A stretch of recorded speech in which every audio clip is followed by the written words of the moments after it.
Welcome to One Page Story Extravaganza Livestream with Run C Man. I write and illustrate a one-page story every day based on ideas that come from viewers like you. Maybe today will be your idea. Okay, hi. How's everybody doing? Up and away. Busy times. Okay, so I've got today's... Oh, that's not today's page. That's something else I'm working on. We're doing something right now where we're changing up everything. Hi, Chris. Welcome aboard. We're changing up everything on the stream, or on the channel specifically, where we're putting all kinds of bumpers in on things, just like the opening for today, and there's an ending for today too. We're trying stuff out and trying to put a little more polish on things. So I hope it makes sense to folks. But it's going to take some fine-tuning as we go. Either way, I hope everybody's been okay. I've been very, very, very busy. Very busy can be good, but very busy can also be, pulling you away from all kinds of other things. Hi, Linda. How are you?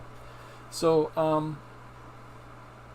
amongst some of the things that we're doing is saying thank you to everybody and fixing up our Patreon, Linktree, and all kinds of other things, and just getting it all organized. So bear with me, my erratic streaming of late. We're getting on top of it. So today's page is History Lies, which is all subjective. Oh, hi, Tim, by the way. The reason that this page is called History Lies is I don't know if you've read 1984 by George Orwell. And usually it's a hot button thing. As soon as people hear 1984, they're like, oh, forget it. There's all these doomsayers and the world's ending and I don't like sci-fi. And it's a really valuable, there's some really valuable things in there though. Like one of the precepts that he has in that is what I wrote there, where he says those who control the present control the past, and those who control the past control the future. And so I've had to remember when one of our kids read it as a teenager, he couldn't quite grasp that. And so what I was trying to explain was, if you're in charge now, you can re-engineer the past in order to build up the narrative so that you're meant to be in charge. Oh, Chris likes both the book and the movie. Nice. Which movie? There's a few of them. Do you mean the John Hurt one? Or you mean the black and white one? There's a bunch. I hope they redo it, actually. So those who control the present control the past. So you can go back and edit the past. Like you can go into schools and take things out of schools and add things into school curriculums and say this is how it's always supposed to have been. And you can do that. But by doing that, it establishes credibility to your position today, means that moving forward, people have to acknowledge your position of today. So by going around and re-engineering the past and taking down statues or reorienting books or editing books and republishing them with changed words, it's it makes it so much so that those that are in the future have no knowledge of what happened before. Now there's certain things that need to be reoriented, of course, but like we need to stop hiding things and covering things up, but at the same time that doesn't mean we cover up new things or reorientate history to change the narrative. So tricky times, folks, but people say we've been doing this lately. We've always been doing this. There's another expression called to the history is written by the winners. And there's something to that. Chris asks, have I ever drawn a Mandela Effect comic strip? Technically, I've done a few, because a number of things have causal outcome, right? But I'll write it down just as that. Have you ever drawn a Mandela Effect? I'll put it in the book.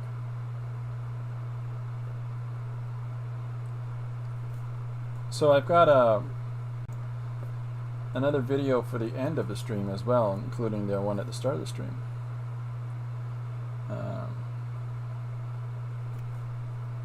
comic strip. Like, here's the thing. Nowadays, a lot of people use the term cartoonist to describe people that write and illustrate sequential stories.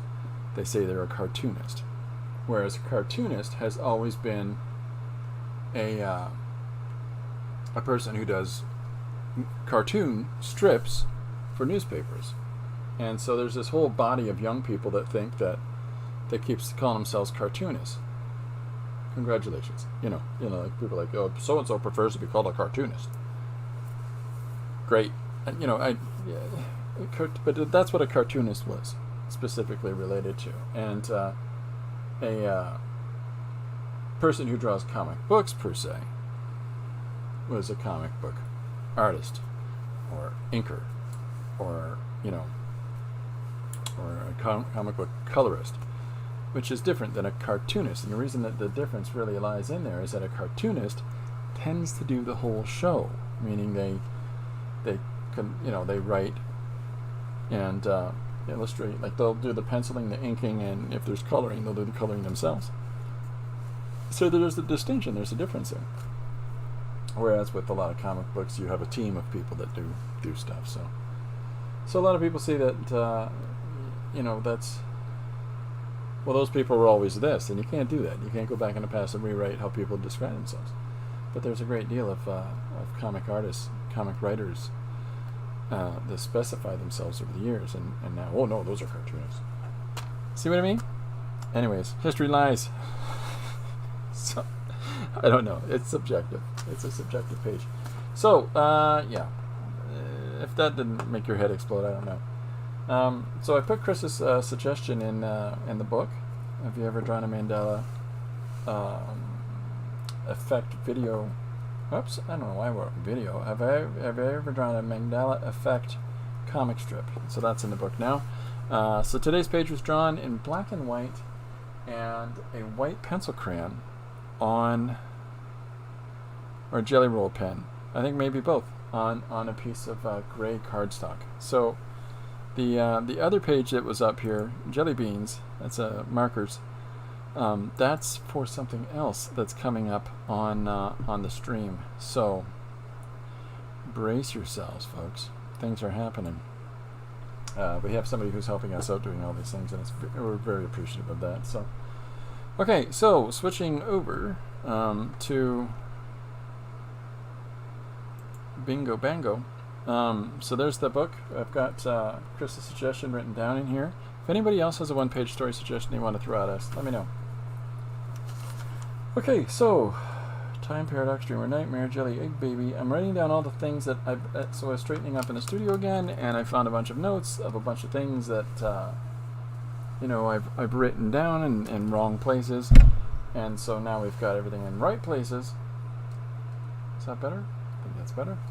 So that I don't know what that. Oh, that's what. Aha! We fixed it. Something was casting a shadow over here. So I've got a whole bunch of stuff. Some of it's unattributed, unfortunately, but a lot of it's pretty insanely fun ideas, honestly. So I got one here: detailed instructions for lollygagging. I kind of like that. That's a fun one. So that's from Marsh. Let's give that a try. Detailed instructions. I'm writing it down on a piece of paper for lollygagging. All right. So I think that's what we'll do today's page on, and I'm debating on how we can do some fun little features or effects here to the page. So, detailed instructions for lollygagging, and that's from Marsh. And so that's what we'll do today. I've got another page that I'm going to be posting later on for today to catch me up, because I missed yesterday's post because a bunch of stuff that we were doing for the old everything, the streams and whatnot. Okay, so Yeah, let's go. Corbin's with me in the studio. You want to say hi? Did you hear him? Here, come on. Let me say hi. Ugh. Say hello, everyone. Hello, everyone. How are you? Good poor guy. All right. So let's get down to it. I'm just going to start right into the page and just start drawing somebody. And it says, I like the short clip you put up today. This is going to sound crazy for a minute, but which one's that? I'm not entirely sure which one that is, Linda. You mean the one at the video at the start of the stream? Or is it on Instagram or Facebook or TikTok? I know. If it's on one of those, we have somebody who's helping us out on YouTube. What went up on YouTube?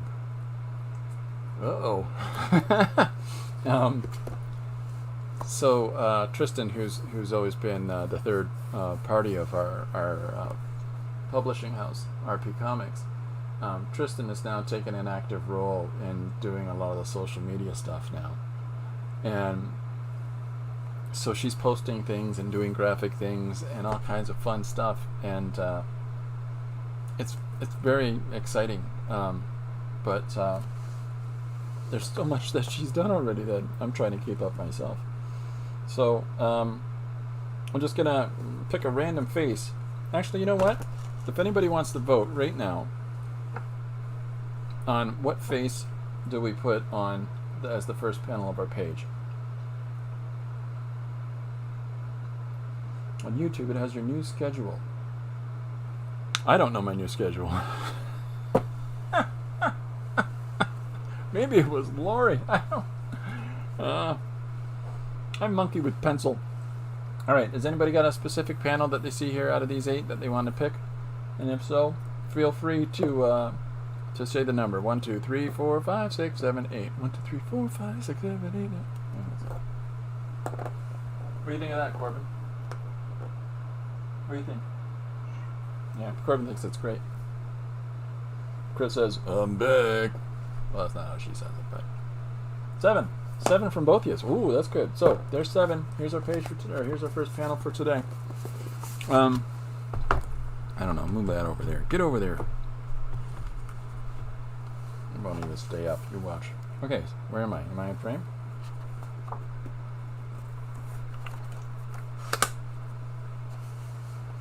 Better? Better. Good. All right. So I thought I'd do a couple things. I thought I might try a couple things out here today.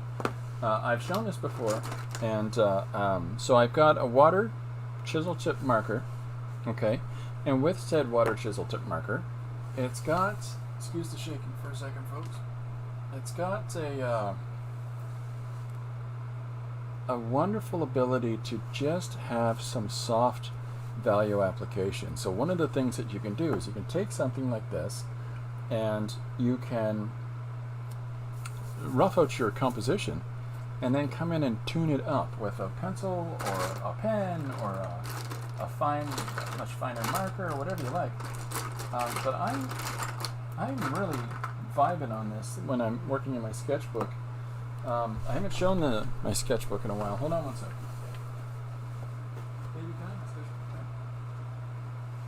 Thank you.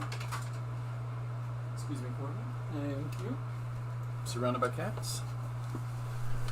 Okay, so in the sketchbook, one of the things that I've done in the past is drawings like this, where I'll lay in the background. Let's see if I got them kicking around.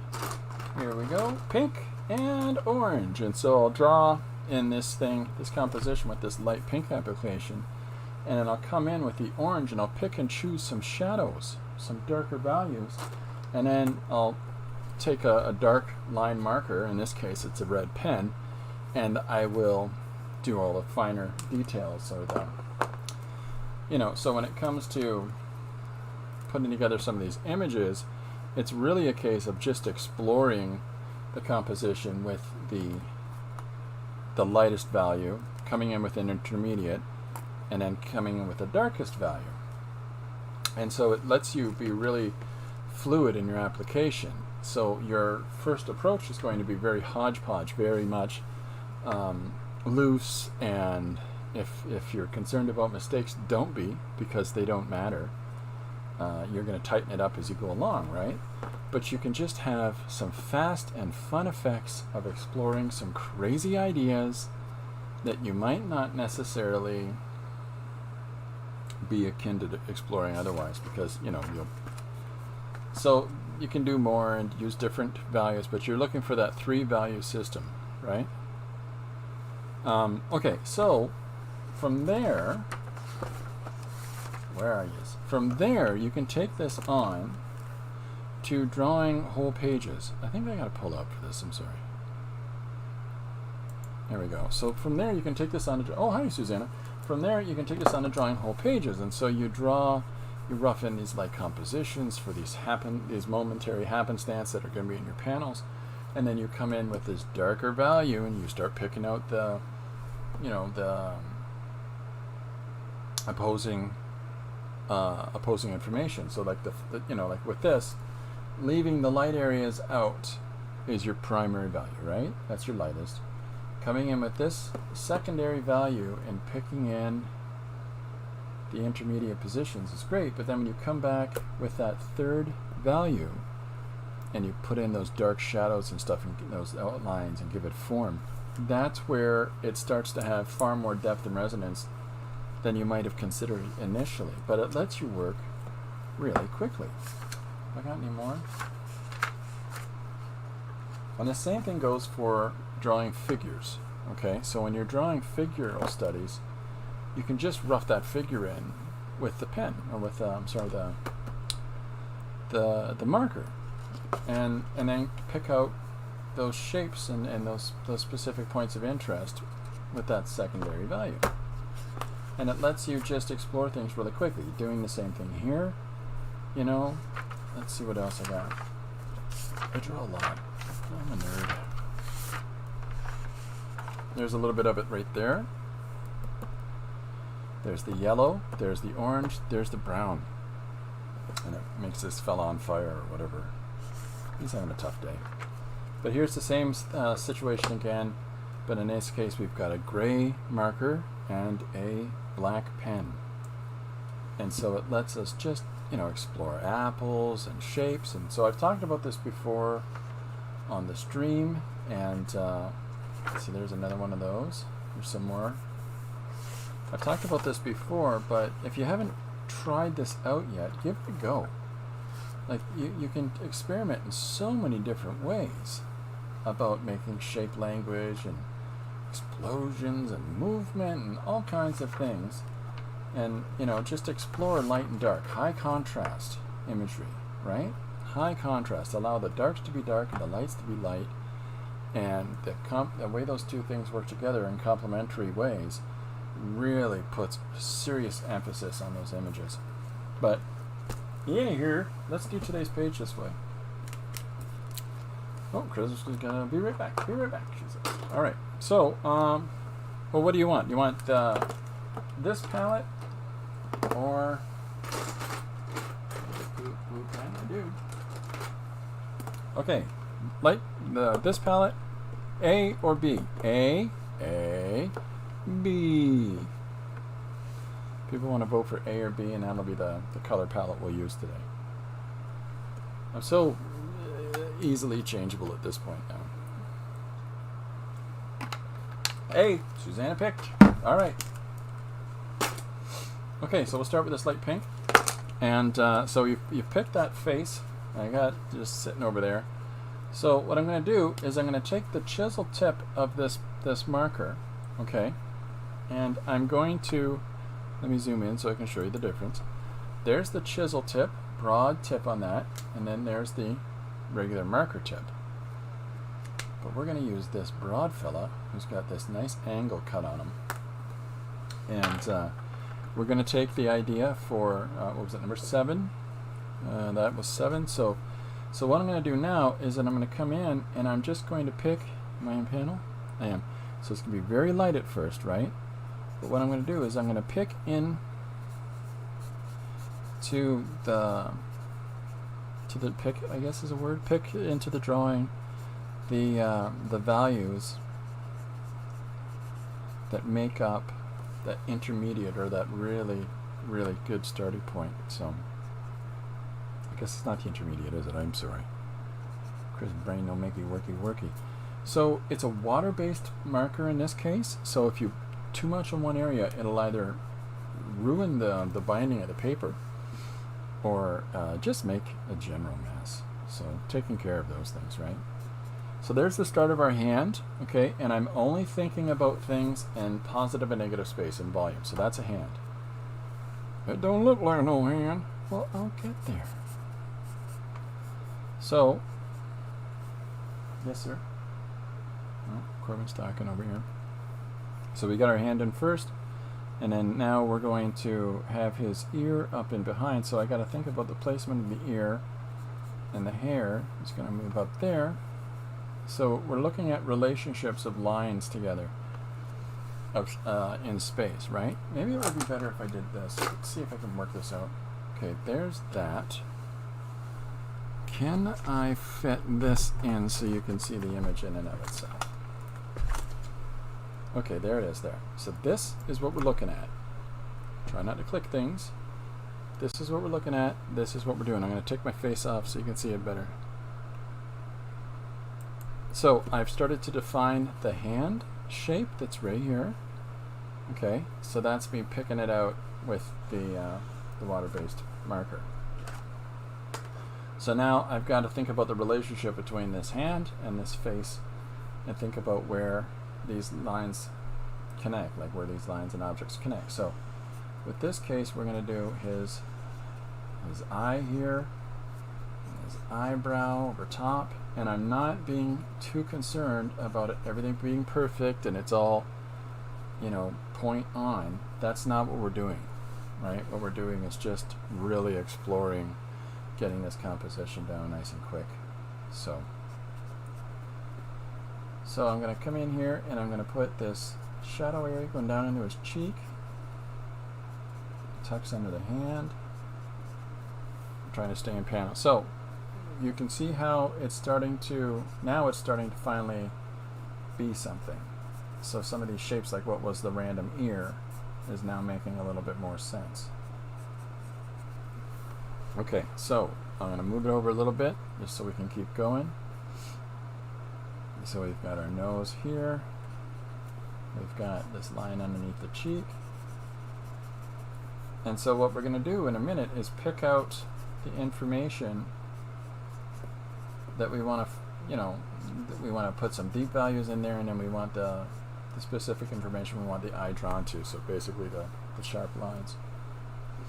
So we've got, put that eyebrow down, pointing in, and then his other eye. Am I still in? Yeah, okay. So his other eye is there. So we're still looking at this one. Back again. Sorry, I'm multitasking as I need to go to the university to help with the English admission exam in 1 hour. Oh my goodness. Well, thanks for stopping in, Chris. So we put up something on this. We changed some of the layouts on YouTube right now and did some better playlists. And so the playlist of people that have been guests on the stream and joined us are all in one place now. So if you want to go and see people talking about art and creativity together, there's a whole playlist for that. And our good friend Chris is on there a couple of times. All kinds of creativity Chris gets up to. So it's not even the same thing we're talking about each time. It's great. Okay, so I'm putting that line under the chin. And here we go. Check it out. 1,700 new students, 800 are missing to do the exam. What? That's crazy. Okay. All right, well, we're going to leave this here for the moment, and we're going to switch over to the next value. I'm going to pull the camera back. Okay, so there we go. So here is, you can't see it as well because of how light it is, but there we are. There's our start. So now we're going to, what was it, orange and red, right?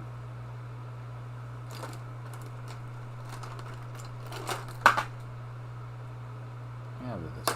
Okay. So now I'm going to come in with this orange and the red here, the red pen, and I'm going to pick out some of the defining lines for the shapes themselves, okay? Well, Chris, I hope everything comes together with these kids. It's ludicrous to me to think that, you know, people are getting set up for their education and whatever their goals and purposes are and then not going. I hope it's not for any bad, really terrible external reasons.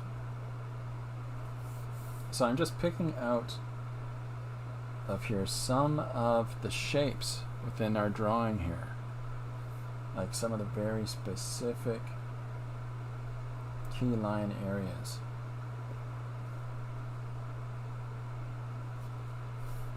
And in this way, the drawing is starting to pull together in a cohesive way.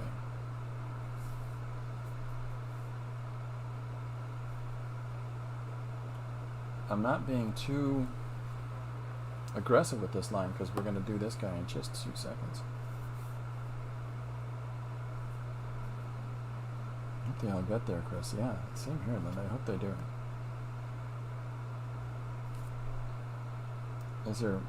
I'm not one to follow world news. Is there anything drastic going on that would be keeping everybody from getting places right now?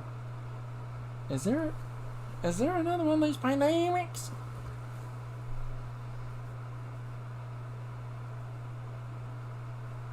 I was talking to somebody about this the other day. People aren't going to go for another one of those. They're just not. Yeah, I don't think it'll go over quite the same way next time.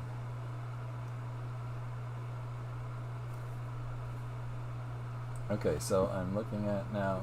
See, so here's where his eye is allocated, and of course we've got this other eye and lash on the other side.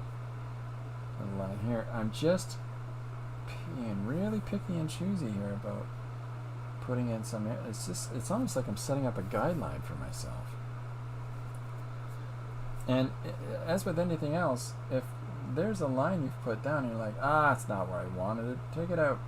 You know, use white paint or white ink or something like that and pull it back. And nobody gets to say, oh, you made a mistake. No, I didn't. It's progression and learning along the way, right? Okay. Some won't, but they're responsible. This missing exam will eventually affect their major percentage as the passage term. Oh, for heaven's sakes. Okay, so now I'm coming in and I'm putting in some of these deeper values, and so you'll be able to see things a little more clearly. Some stuff is really going to start to pop, I would think, in the drawing.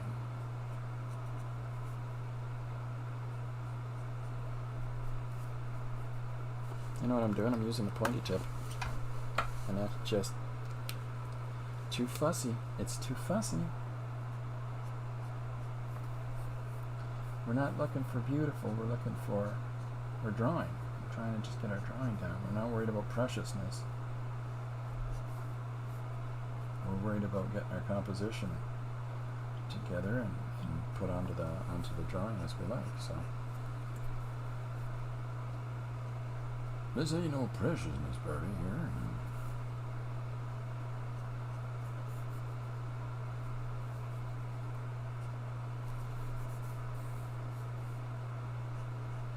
So here's our guy coming together a little bit more now.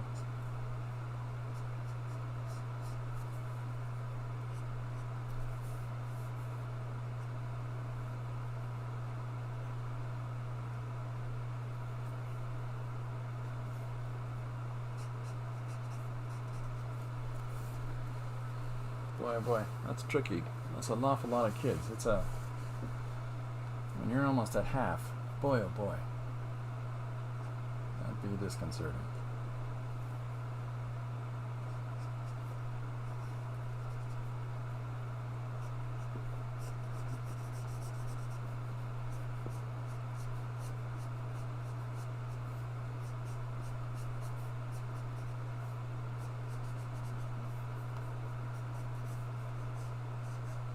So we're just pulling in a hair here, which we never really drew in at all before because of the, the light pink. The hair, we knew the hair was going to be a darker value, so we just jumped over to it. So, and we get a little bit more on this eyebrow, and then we'll start picking and choosing a little bit more. Well, often what I'll do in an instance like this is that I'll come back in with that lighter value again and just push things a little bit harder.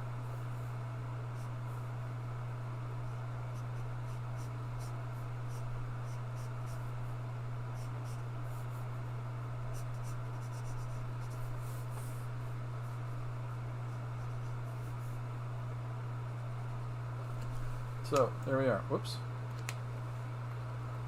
So let's come in now with this third value and be far more aggressive about it as we do. Okay, and we're going to just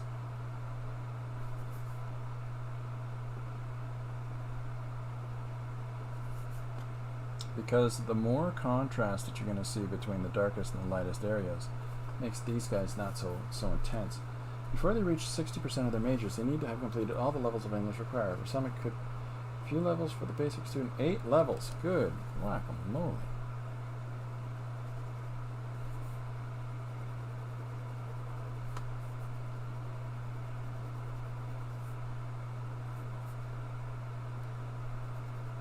So now I'm picking in these little details here a little more.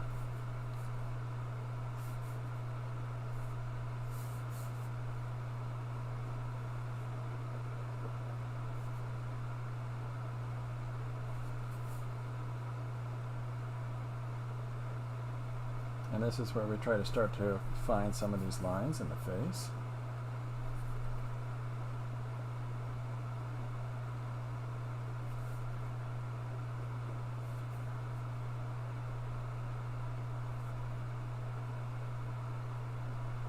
It's a fun way to just explore while drawing.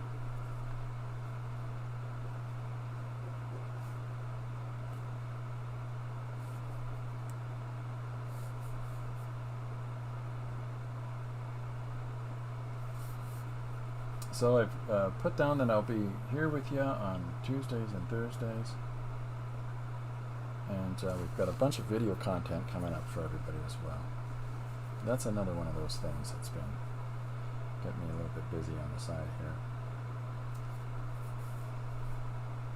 here. Okay, so I'll come back in with this pink now. There's that chisel tip. And I'm going to push, like I said earlier, I'm going to put some deeper little hits in here. And the trick is, again, of course, trying not to be too aggressive because it's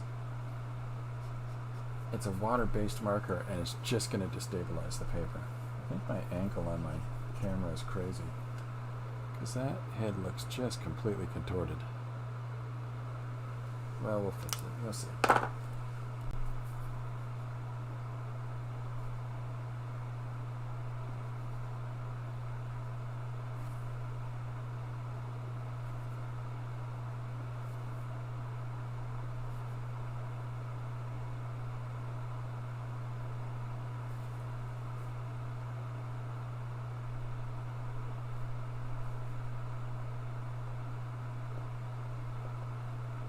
So some of these places that I've already got existing values, I'm still coming over and drawing some more on top, just emphasizing some of those points.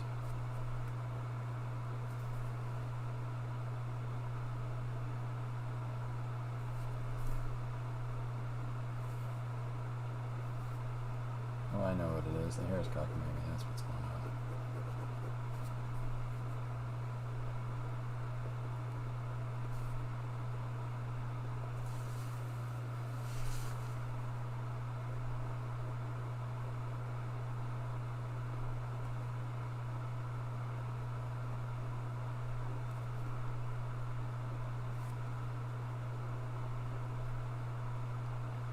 So now I can start to tighten up some of these areas. Give everything a little more volume, a little more structure. It's still a little warped in the image, but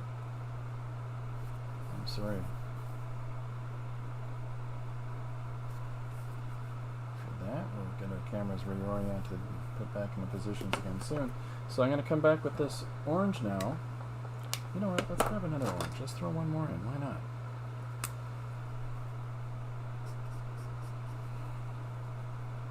Maybe that was a mistake. It was a crazy orange.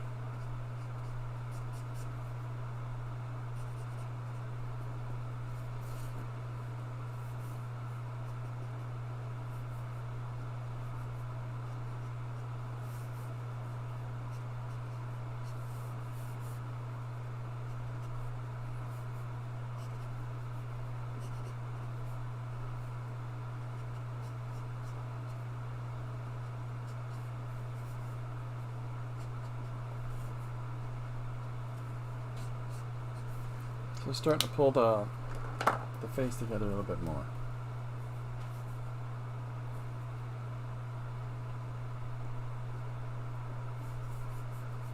I just find that this mode of drawing makes me work really, really fast, and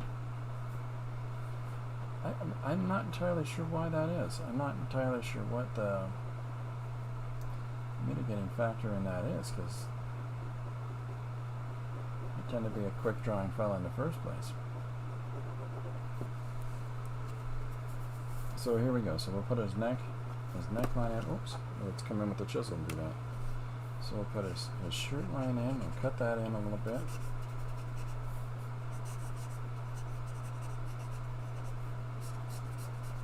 Get his shoulder in. So here's our first image.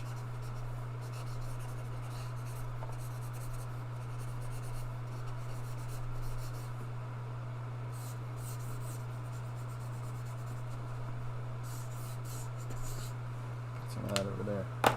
Come back in, tighten that up a little bit with the orange. Is this relatively dry enough? We're getting there. So did people survive the postcard challenge? I'm not sure if I've been invited to be a part of a couple of things. I really appreciate that. I'm kind of a little bit slammed right now.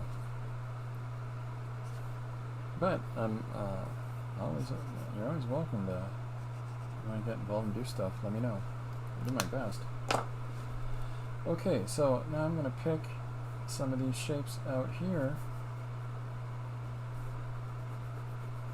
and there's their neckline. There's the shirt.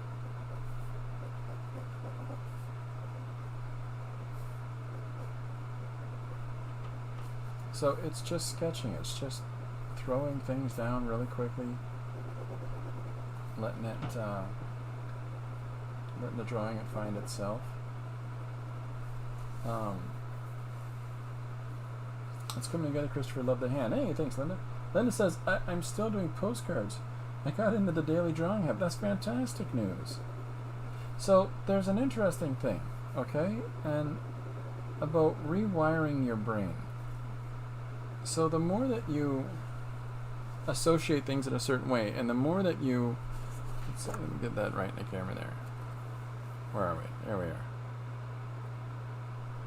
are. I can't get the angle correct. Anyhow, so the more that you engage in something, the more that you realize that this isn't the undoable, this isn't something that's beyond your ken, and accomplish those things, and your brain just goes, oh, okay, that's easy to do. And it starts to associate this thing as being not as difficult as you might have initially thought. It's those people that talk themselves out of stuff that are going to keep themselves from potential opportunities of expression and enjoyment and experience, because their first thing right out the gate is just to dismiss it. So good for you. Good for you, Linda. I'm really pleased to hear that. I'm really proud of you, because it's like, as soon as you can tell yourself, yeah, I'm just going to draw each day. Draw each day. And if you don't actually just try, you're kind of telling your brain that, no, I'm just making these things up for myself. I'm not actually going to do them. But when you follow through, your own brain is rewarded with that cookie and says, oh, okay, well, that idea we had came through. So, stick the landing.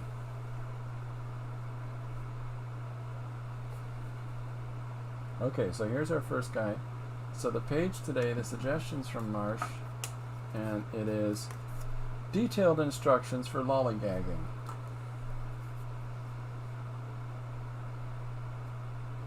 So that's our first panel coming together now.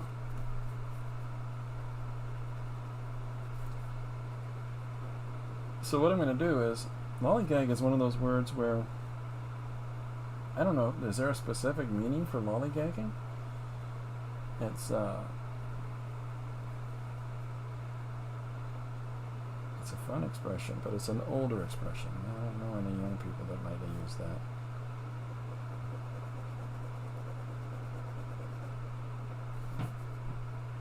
But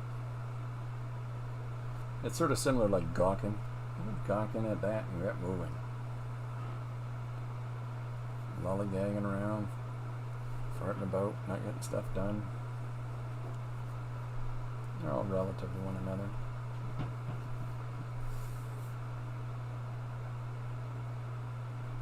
Okay, so let's do something with this hair. Am I still in frame? Yep. That's pretty awesome, though. I printed too many postcards, or I cut too many postcards to use for the postcard challenge. I ended up doing 35. There'll be a slideshow of it up soon on YouTube and Patreon. But I've got some extras, so, you know, I think I'll be doing something with those in the immediate future. 1 month from now, I'll be doing London Comic Con in London, Ontario. So if you're in the area and thinking about coming to the con or something, please come and visit. I'll have copies of the 3 books. What? 3 books? I'll have copies of stuff to show people and pages and all kinds of jazz.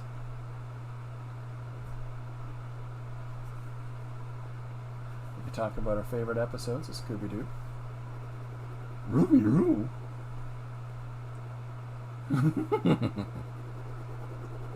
I'm just kidding. Although, Scooby-Doo is like the coolest show ever made. So, alright, so here's our first panel coming together. Here's this guy. So this sort of sketch application to this just makes things move really quickly. Let me pull this up to the camera instead of having to do the whole zooming in thing. Where are we? There we go. There we are. Jeez, get that picture flat, Chris. There we are. So here's our guy. And there's our panel 1. And it's based on this picture in the book. So, yeah, why don't we just start drawing... I'll do this one. I don't know. Why not? And I'm just going to jump into this. Making tool. I'm going to tuck the paper under here so that you can see both this and whatever I'm doing at the same time. What kind of postcards are you doing, Linda? Have you got a specific theme there? Or is anybody else doing postcards for that matter? Alright, so we're just going to cut right in, just pick a spot in the face and go.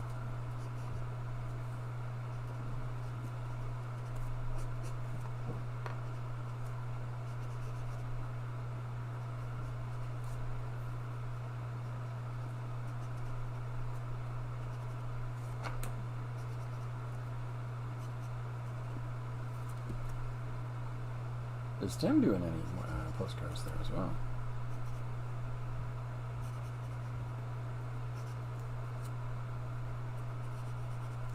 It's kind of like an overweight Danny Dyer. Yeah. It's raw buff. It's raw buff now.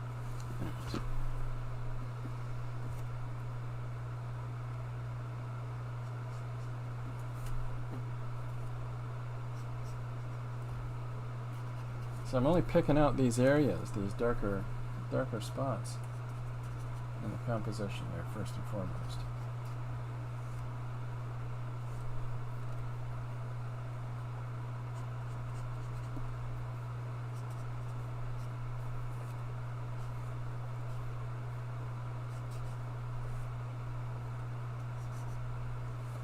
Alright, let's come on with that lighter color, that pink. And throw some more down this way. So now these middle point values, these darker grays that you can see here, this is what we're chasing after now. Nice, Tim made postcards for Shark Week. No one wants to make them for full moons. Nice.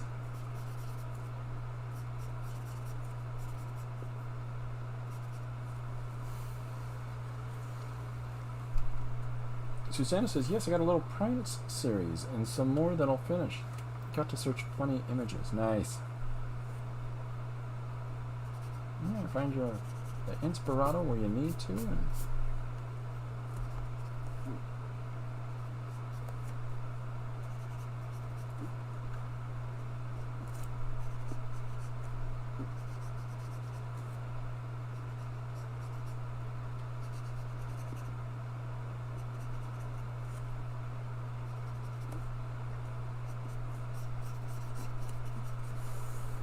so cool.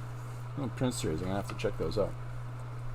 Okay, so we're getting a little bit more of this guy's, put him in here, a little bit more of his face rounded out.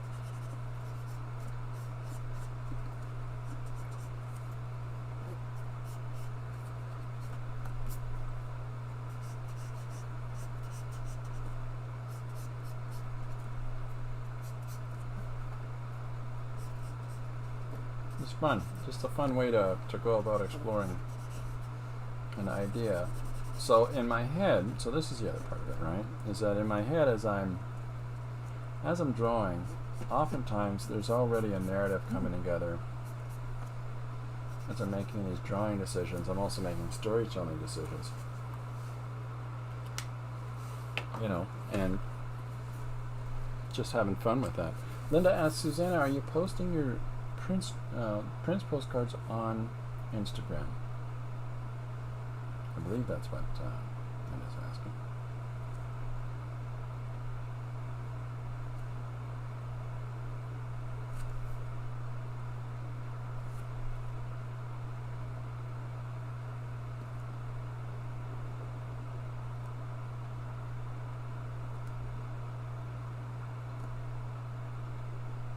So now I'm picking out some of these, the heavier lines.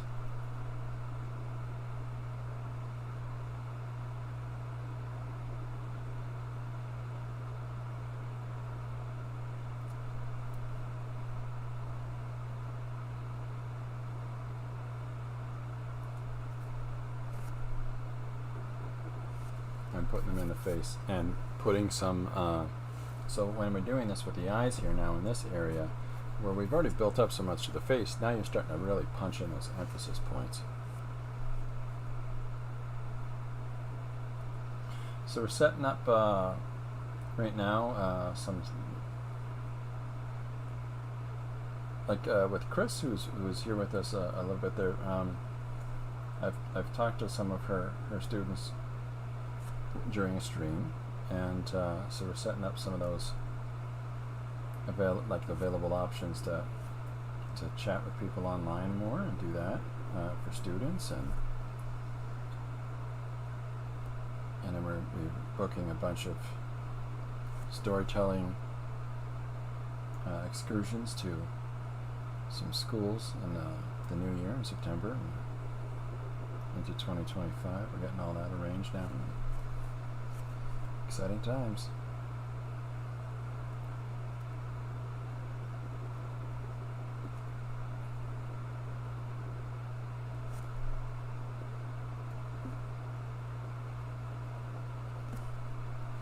Chris says, oh, Chris still here.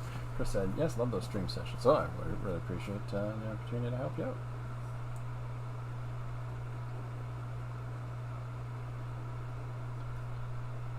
So here's our second face coming together. I can. Is it helping to have the picture here and here?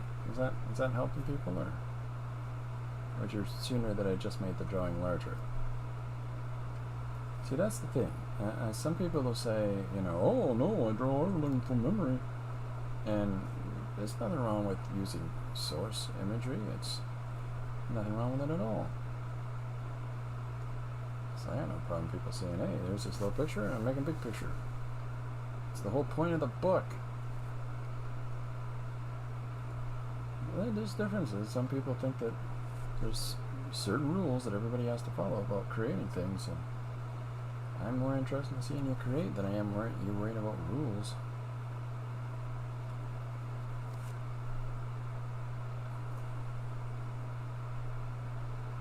But storytelling, the principal interest here is telling the story. That's the big objective. So all of these other particulars around that, yeah, I don't have time. I'm too busy telling a story. I'm going to tend to find those people that are all, oh, it has to be done this way. Don't get a lot done. Don't set up things to block your creativity. Don't set up unnecessary things to interfere with your expression, your output. People are looking for what you're doing.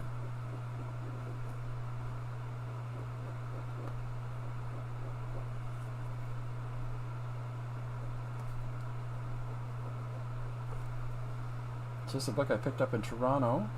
I don't know how long ago yet now. Maybe it was a couple years ago. Lori had a conference there and I went with her and toured around the streets of Toronto looking for an art store, and found this comic book store that I'd really wanted to go to and was fantastically disappointed while I was there. It's, those sort of objectives that are like, oh, I haven't done this sort of thing in a while, and since the whole ridiculousness of 2020, now I'm getting back to doing stuff again, and I'm in Toronto for the first time, and I'm going to go and look at this place and that place, and they're like, oh, these people went crazy during the pandemic. Were they crazy before? Did I just not notice it?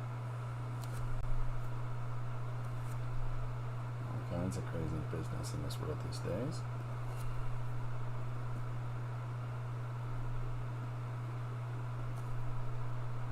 I'm just here having fun drawing pictures. Sherry is art. Those who follow all the rules merely replicate. I prefer to create myself. Fantastic, Sherry. That's exactly it. Chris says, I've been too busy to stream myself. Yeah, I completely understand that. That's really important what you just said, Sherry. It's great. You find out so much when you give yourself that moment of solitude, that moment of introspection of yourself as you're creating. You're having this dialogue with yourself that you might not necessarily realize is going on. And when that's the case, it starts to show through. There become this sort of deeper sophistication in what you're doing because you get more into the zone. You're not worrying about the particulars of a certain thing has to be a certain way and with a certain thing and the doodle-a-doodle-a-doodle-a-doo. And that's really important. Where am I? I'm over here.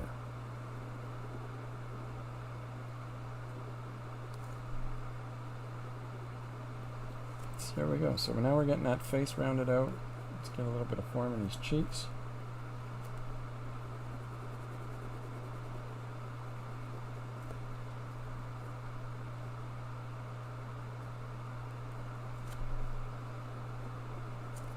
So I'm being overly expressive here. I'm having some fun doing it.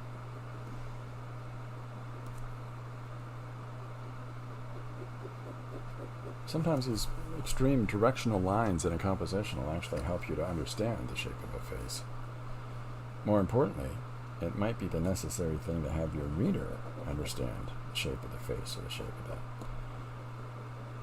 the intention in the drawing.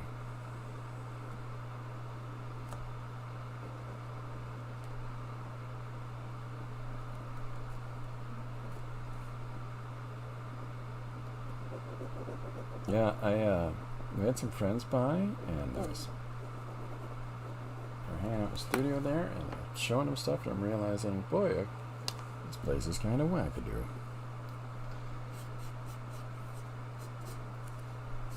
So we got a new video up at the start of the stream today. We'll have a new video at the end of the stream.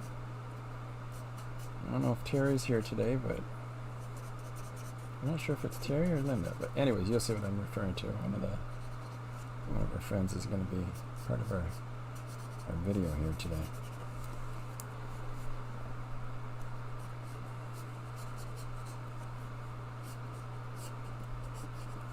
I know Linda's here, but I don't know if it's Linda. So the people that sent pictures of them holding up the last book that came out, and I have been incorporating that stuff.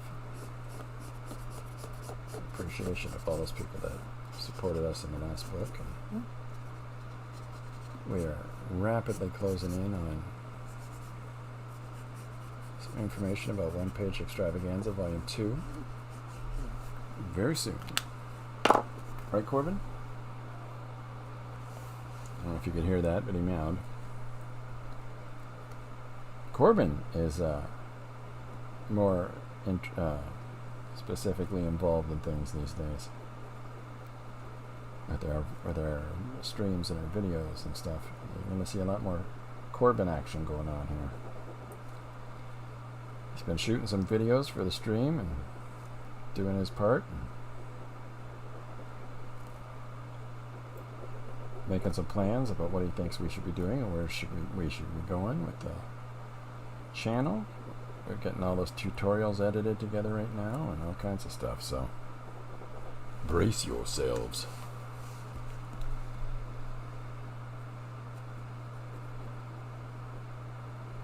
So I haven't drawn borders on the panels. I think, when I get to that stage that I start, I'll scan it and I'll put it in to the magic of the robot, and then I'll just put nice, cleaner panel edges on things. But in the interim, we're worried about getting that image down. We're not worried about spit and polish. So.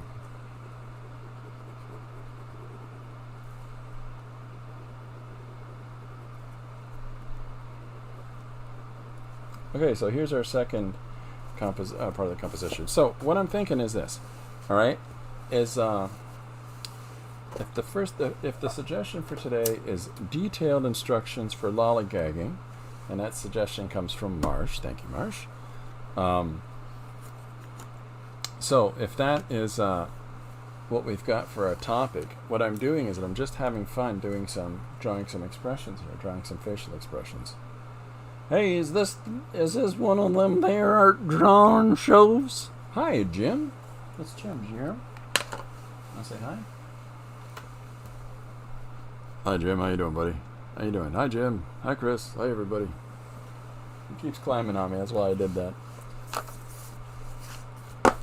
Corbin is in the studio all the time again. I don't know what happened. What changed things? For a while there, he was running all over the house during the stream time, but now he's back. Linda says, looking forward to seeing more of Corbin as he steps up to the plate. Well, let's see. I'll show you. I'm going to put something fun up for everybody. It's going to take me a second. Give me 1 second, but I'm going to show you a really fun little thing here with Corbin in it.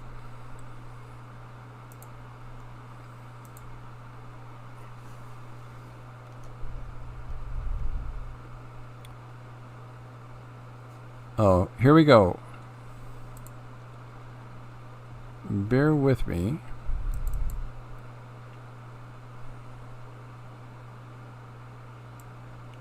It is pouring rain outside my studio right now.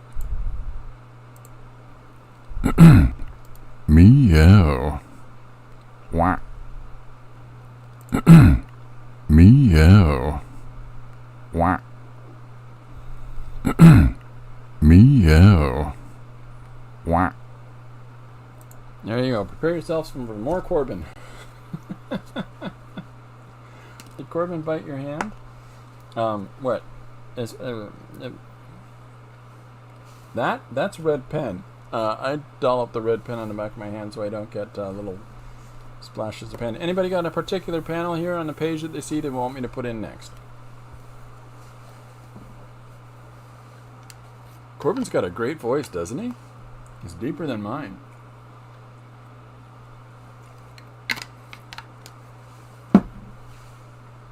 Meow.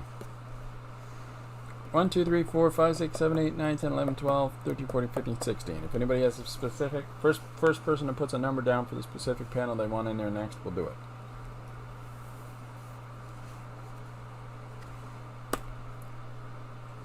Everybody? Corbin's sanity. Cher says 1. Here we go. So, we'll do the same approach with this in this space, okay, that we've done up until now. We'll just come in with this chisel tip lighter marker. Actually, I jumped to the second one, didn't I? Nico is really impressed. You can only say purr. Purr. What do you think of that, Corb? You're having a great time over here. Okay. I'm telling on you. Here we go. 1 sec, folks. Yes, because this is such a serious stream, this is what I'm dealing with this entire time. Mr. Elbow Biter. Right there. Huh? Sits on the arm of my chair and nudges my arm the entire time I'm drawing. The entire time. Right? Say hello. Alright. Move over. Now he's a minute. There we are. Can't sit in the spot I'm drawing. Goofball. Yeah, this isn't going to work at all. Get out of here. Get back to your chair. Well, we tried. Don't fight that. Okay. So, next space we're going to do is number 1, as chosen by Sherry. So, we're looking for the key parts of the face again. And so I like to shake it up and start in different places. So this time we're going to go... Oh, let me get my face up again. That's just having me on to tell about Corbin. Chris says, be right back. Okay, so this time I'm going around the top of the head. I'm just finding the dark areas within the image. Okay? So we've got that. Now we're going to come into these eyebrows, and I'm thinking about where things are in relationship to one another. We're going to get these big expression eyes. Hello. Hello again. Those of you that are old enough, you're welcome for that music bullet in your head. So we'll come in here with this.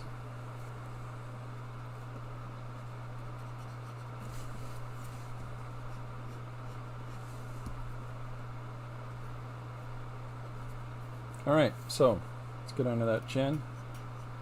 Am I still in panel? Yes, we are. Good stuff. We're all in it together, folks. The other 800 kids came in en masse. That's why Chris had to run. Alright, so now we're going to come in with this second value. So this is the light orange that we were using here. It's come together somehow that I got the pink, the orange, the dark orange, and the red all together now. I don't know how I ended up with the fourth one, but here we are. Okay, so we're going to start picking in some of these mid-gray values. Like you see a lot of them around the mouth, things like that. So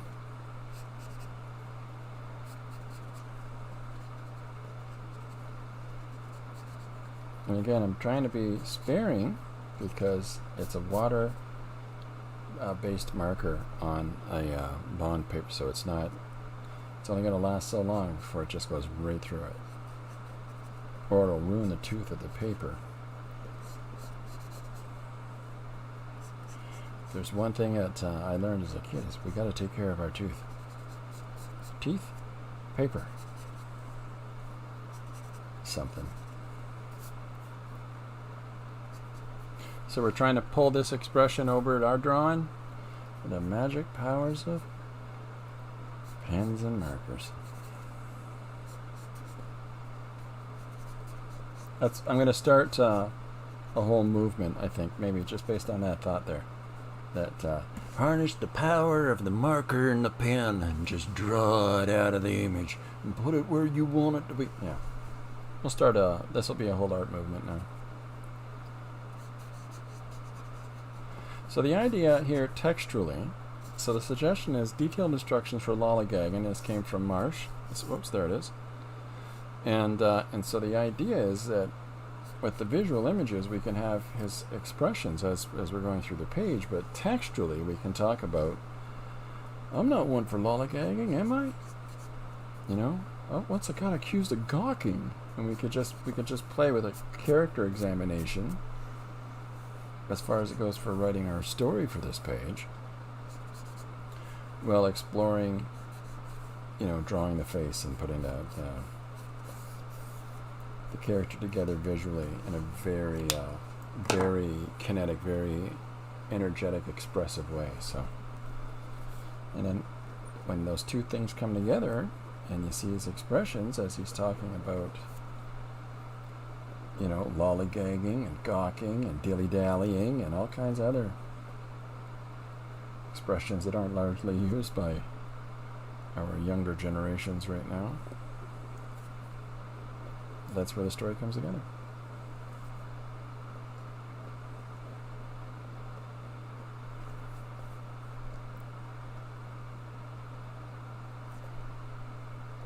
So I'm not overly concerned about, you know, every line's in the right place in the right way, and there's some smudging that's going on already with that ink, just because it's hot, and ink is going to do its own thing when it's warm.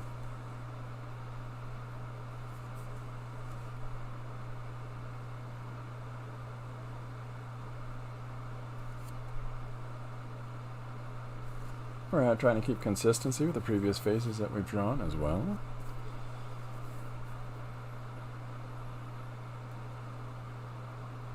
So as I'm doing the one page, and I'm sure this is the same with everybody else. Now some people work from full script, and that works for them, and you know, I'm behind that fully. If it helps you to put together your ideas by structuring it all out in advance, that's good stuff.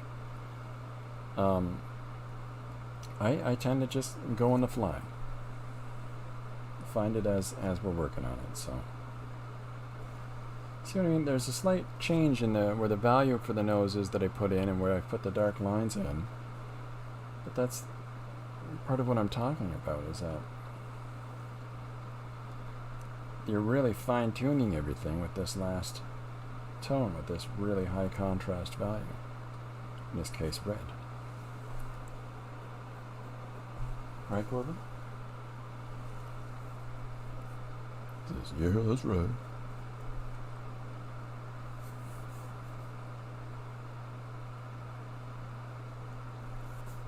So hopefully it's still helping, having the picture be able to be seen while I'm doodling.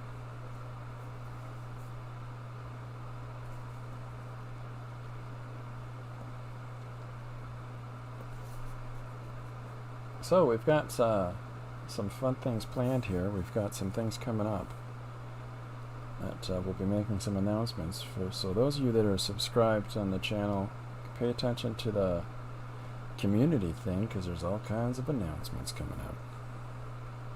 And we're getting together a bunch of guests to the stream here that come and hang out and chat with us,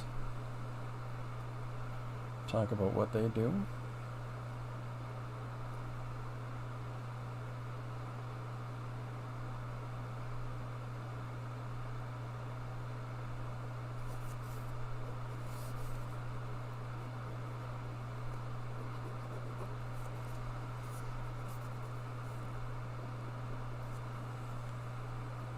My favorite thing I'm working on right now is I'm gonna give you a little sneaky idea here, but one of the things that I'm working on is read-alongs. What does that mean, Christopher? What are you talking about? You'll just have to check and see.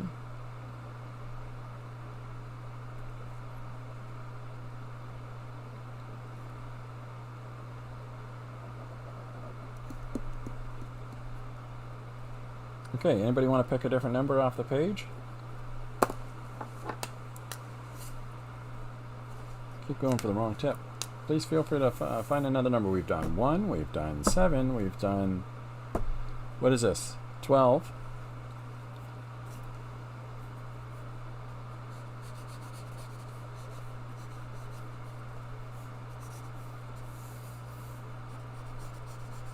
But in the words of Lionel Richie, pick whichever one you like. I'm easy like Sunny morning.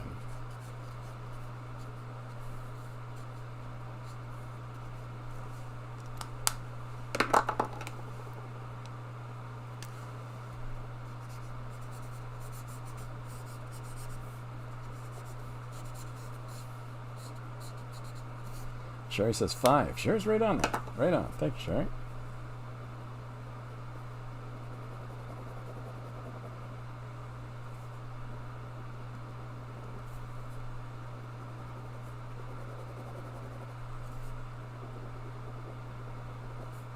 Five will be our next one. So that's this one. It's just sort of the reversal of that one.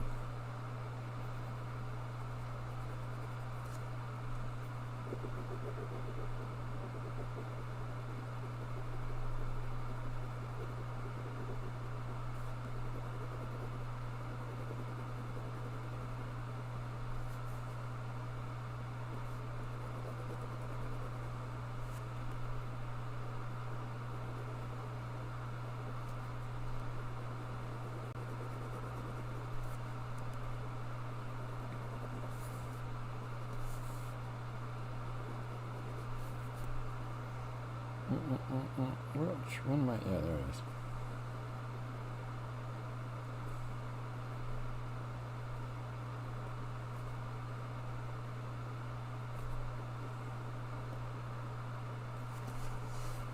Okay, five's next. Five's a heavy contrast one. I thought you would have gone for one of these suckers. Alright. Well, I gotta move this over. I want to see a shadow play and a change of perspective. There you go. I got the chisel tip right this time. I keep grabbing the wrong end of this thing. Okay, so we're on this one now. Hopefully you can see that. I need a drink. Just a second.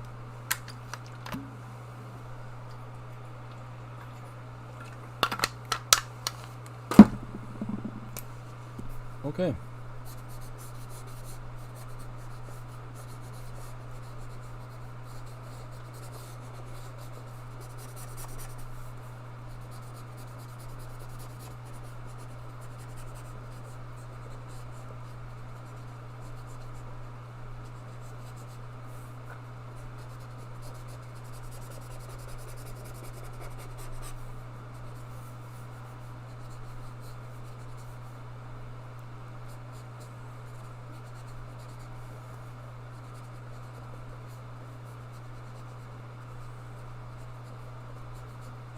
So I'm just putting a heavy amount of shadow in this one.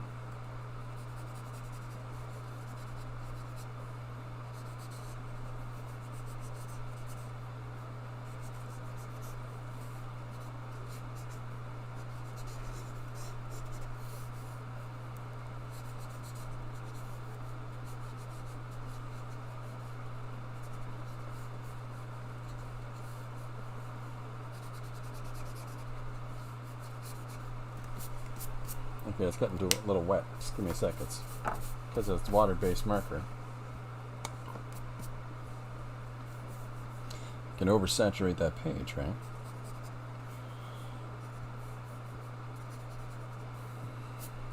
Which is what I believe I'm doing. Okay. Give that a sec. Let's pick him. Let's pick him. Get in there and pick out some of them there details.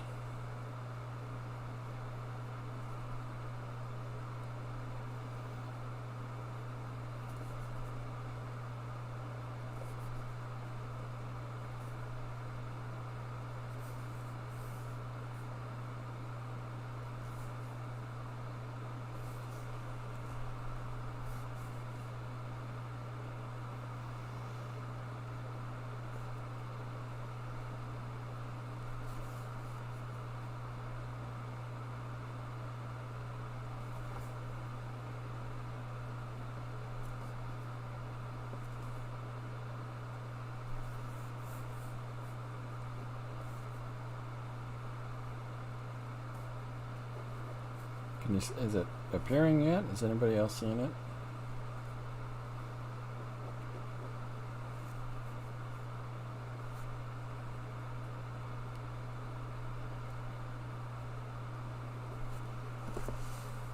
Hopefully it's caught popping out of there.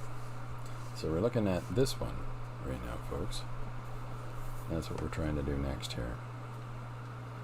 Looked like a big pile of pink a second ago, I think.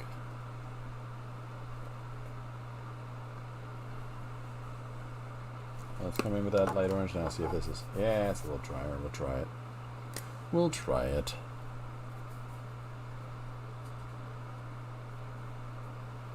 It's pretty... still pretty wet. It's alright, we'll get there.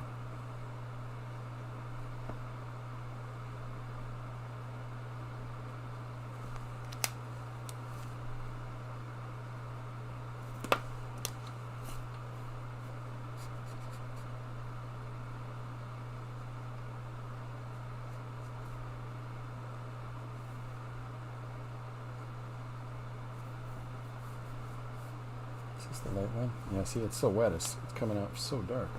We'll give it a second.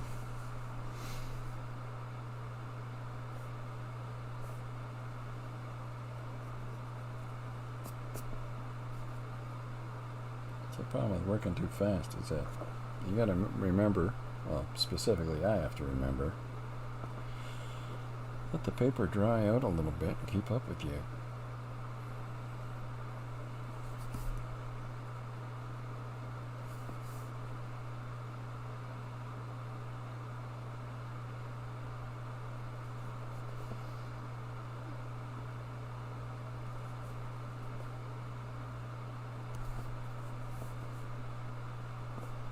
So I'll be doing some live drawing tutorial stuff at the upcoming convention next month. We'll be doing some of that there. That'll be a lot of fun.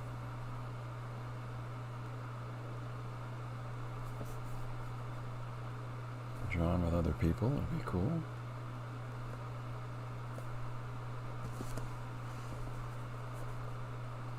So if you're in the area, come on down. If you're in the area and you've created sequential work of your own, let me know. Get you booked and come and spend some time hanging out at the table. I've got an extra table at mine just for that. Just to encourage and support people in their expression. So, can you see that? Is that coming through now?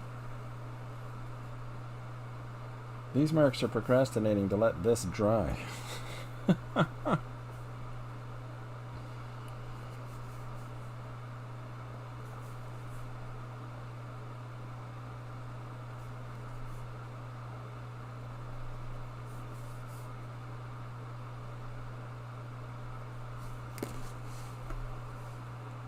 Let's try.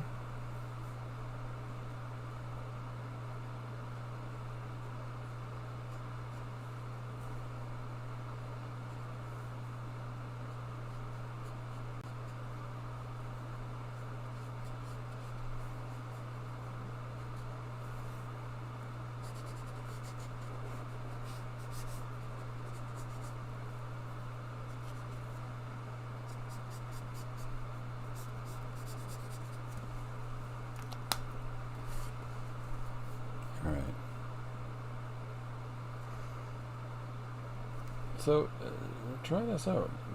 Give this a go for yourself. Using just a couple of random values and don't be overly precious about things. I mean, you can come in at the end with a white and start pulling things back out again. I do that fairly often.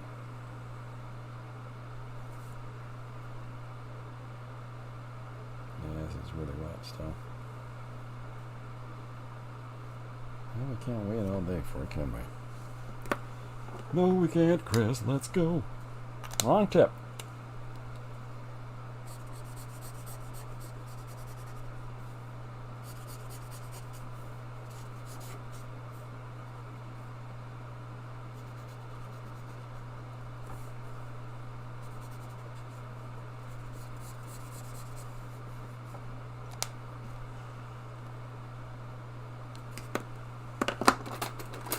explicitly.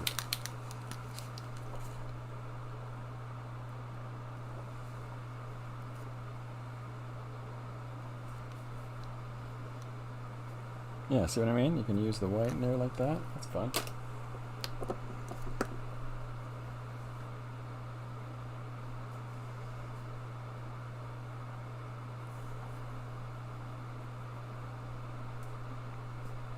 Got a little pensive shape to that mouth there.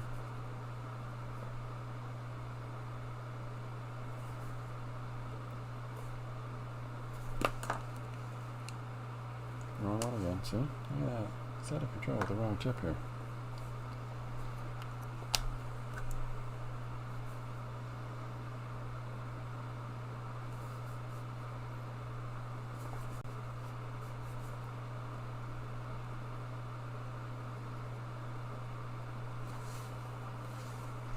Okay.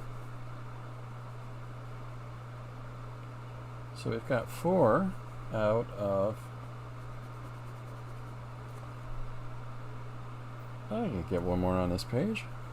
See, this is not a planned page.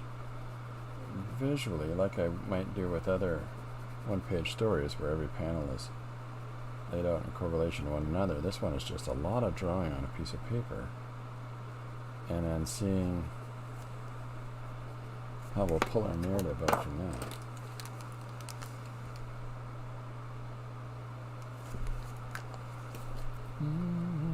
I got Lionel Richie stuck in my head. Did it to myself.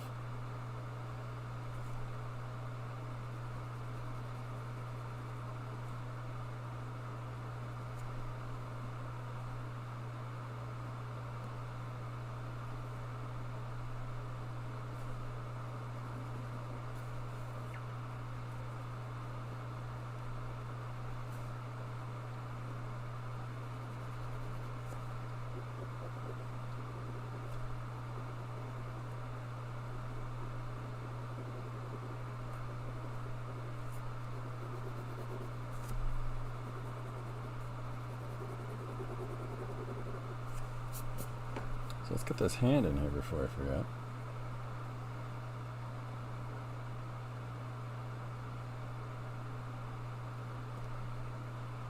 So I've done some time lapses too that we'll be posting as well. Just so you can see some fast drawings and not have to spend too long watching. Some people like to watch things quickly. Next thing. We live in a consumer-based society, folks. Consume, consume, consume. So here's this other hand coming in.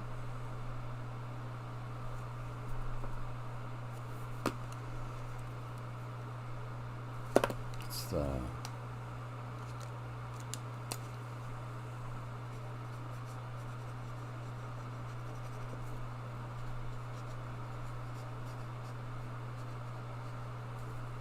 sometimes taking it outside of that, when you've got the values to working together and the orange peeks out over the deeper value, it's kind of fun that way. It does a nice little blend of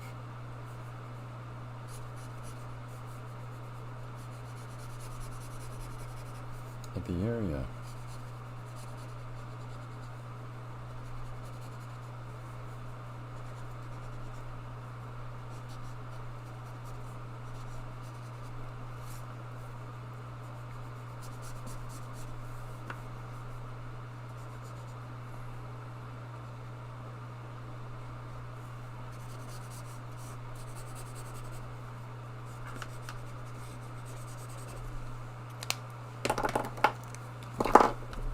Holding 16 things in my hands here. What am I doing? See what I mean by when the orange bleeds around the darker value, and it just sort of gives it this nice sort of warmth, an internal warmth there.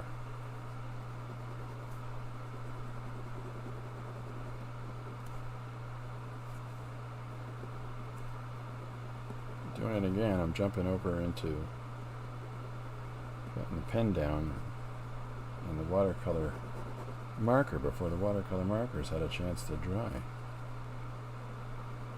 Jack, back off.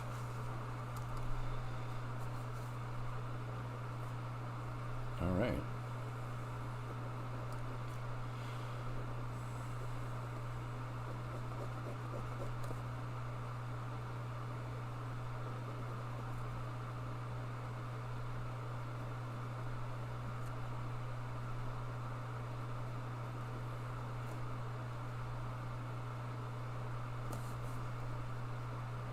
So yeah, so take a look at whatever nearby imagery you find, whatever source stuff, and just play, scribble doodle it, and have some fun. Don't be overly concerned about everything being perfect and everything being correct, and you're just trying to draw and have some fun and tell some stories.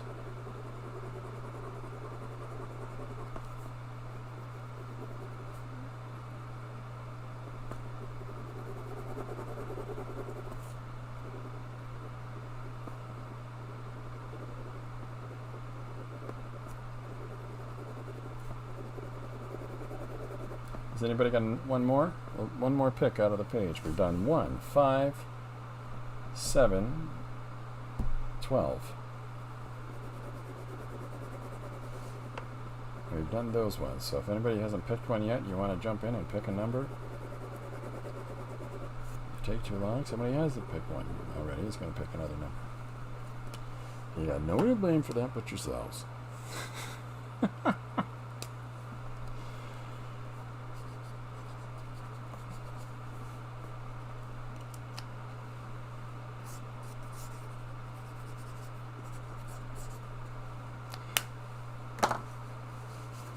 Jim says, don't worry if it's not good enough for anyone else to hear.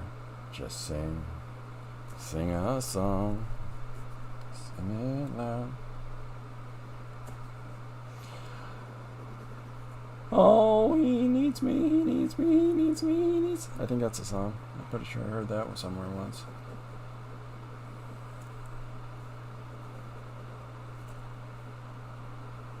Then it says, Jim, pick a number.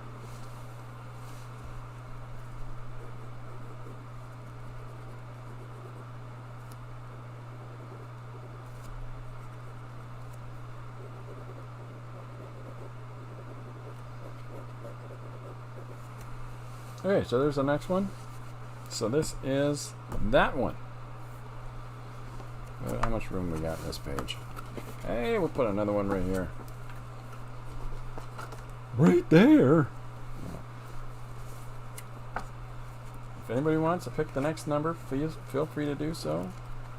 Fastest draw in the West, which one of you is going to get it? Detailed instructions for lollygagging. This is from Marsh. So we got lollygagging, we got gawking, we got dilly-dallying.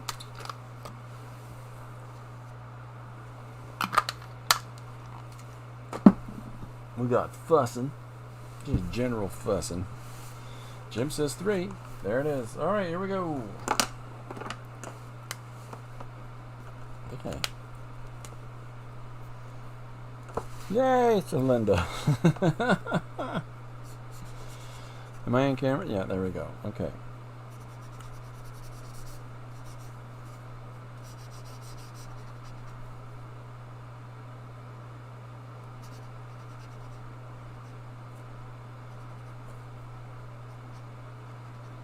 My internet is not working. I'll need to go sooner than expected. See you around on Friday. Hey, we'll see you then. Take care, Chris. Have a great day.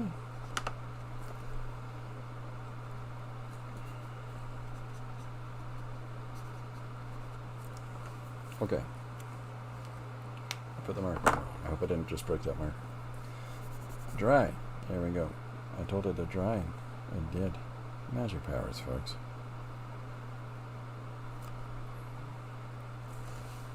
Hi, Chris.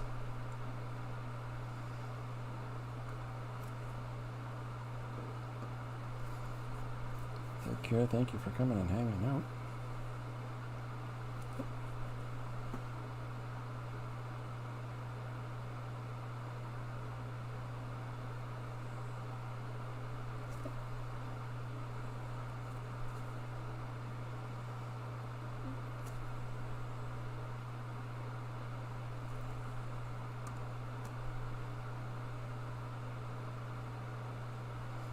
So I just went right into the high contrast value there, right away, right off the hop. Just because it's getting a little challenging. Speed I started getting to that I was drawing and wet it constantly. And so I thought I'd slow myself down a little bit.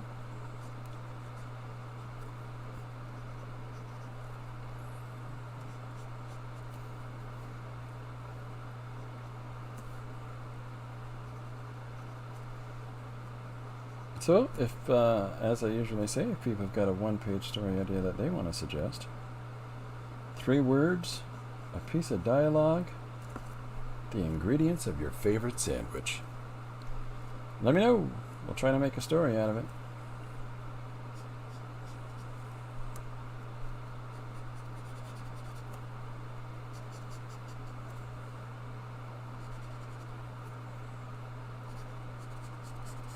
How you doing, Yolanda? Welcome aboard.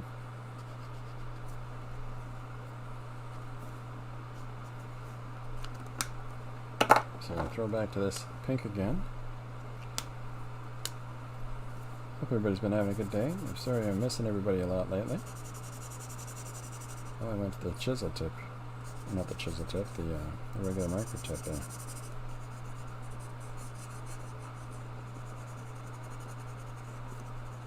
Yolanda, you want to pick a number off this page? 1, 5, 7, and 12 have already been done. And now I'm doing 3. So if you want to pick one out of what's left, and that'll be our last panel today. And I got a fun little thing for you at the end, folks.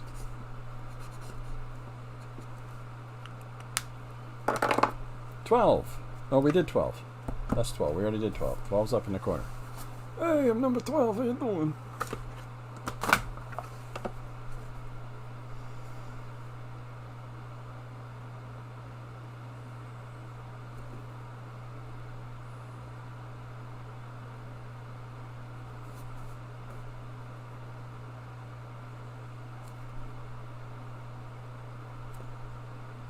Okay, 1, 3, 5, 7, and 12. Those are the ones that are done. 1, 3, 5, 7, 12.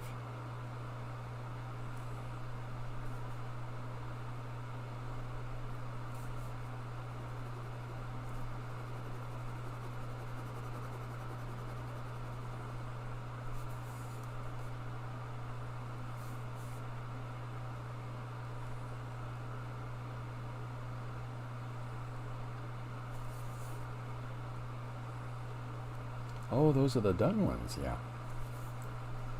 15. Hey, that's my age. Hey.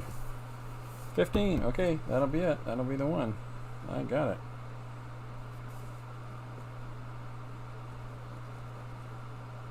So let me finish this gorgeous little moonbeam Jim picked there.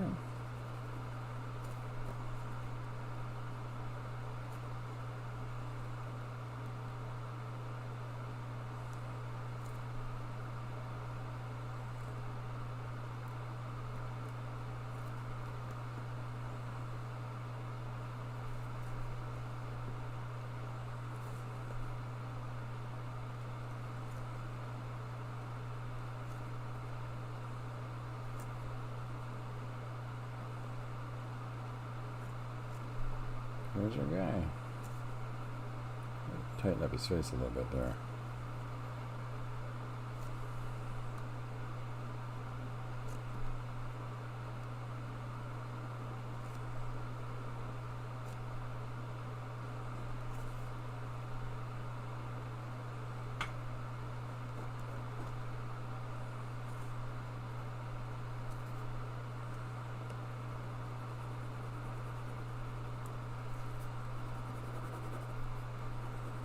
Okay, 15 is the next one we're going to do.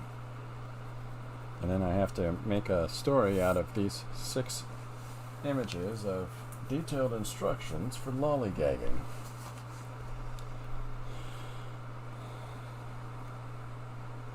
I won't be fiddling around. I'll just get right to it.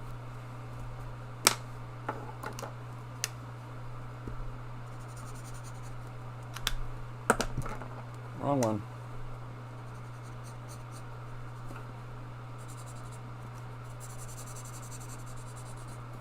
Oh, see, I started using the wrong tip on this one too.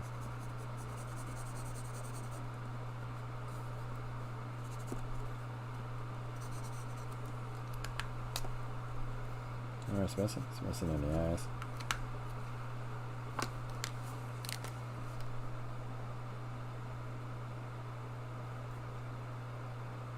Right there. One little line was off. Boy, it throws you right off.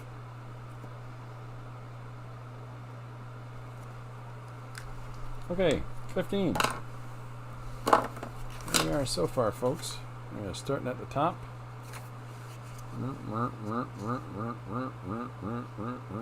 Okay, one more. Maybe what I'll do is I'll flip it over. We'll work on the back of this one. Yeah, let's do this one on the back. 15. Let's be honest, knowing me, I'll probably draw a bunch more on the back here too because I'm a goofball. That's 1, 2, 3, 4, 8, 12, 15. This is the right one. Okay. Is that showing up at all? We'll find it in a second. Just give us a sec. We'll pull it out.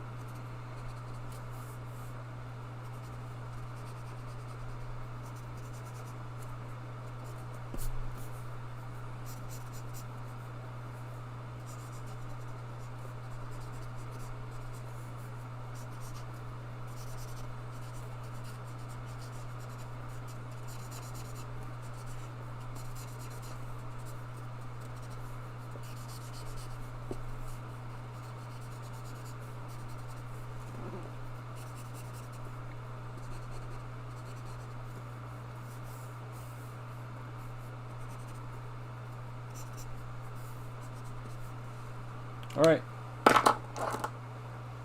Well, so all this layer is drawing. So 15 is our picture we're using. There we go.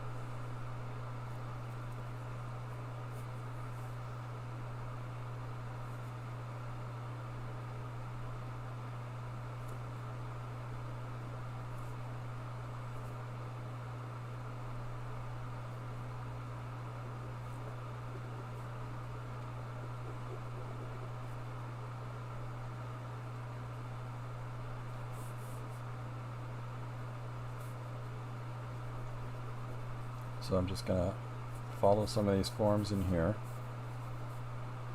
until this dries a little bit more. I'm going to come in, make a mess out of it again.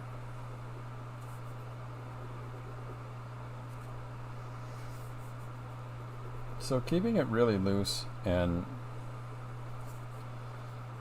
simple in the starting stages, I find really allows you to go back and reassess some of your marks that you made and say, wait, you know what, maybe I'm going to slightly fine-tune that a little bit. You know? Like coming in with these different values and building it up as we go along. It gives you that affordance to be able to say that I don't need to put heavy lines here because a lot of this intensity or emotion is brought forward into different values. And the relationship of these values, like the darker orange in relationship to the pink that we initially put down, starts to really push the drawing about, right? Right!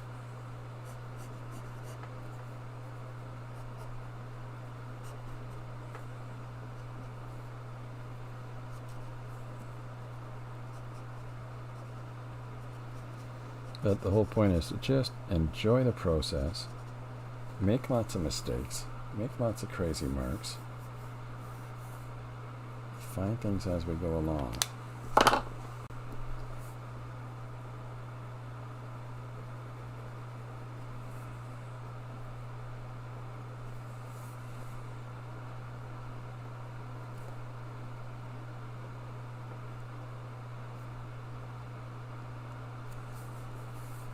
thank you everybody that picked a number today.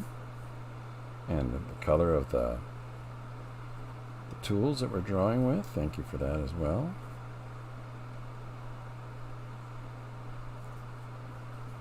Vote for me in the upcoming election. I don't know what I'm saying half the time.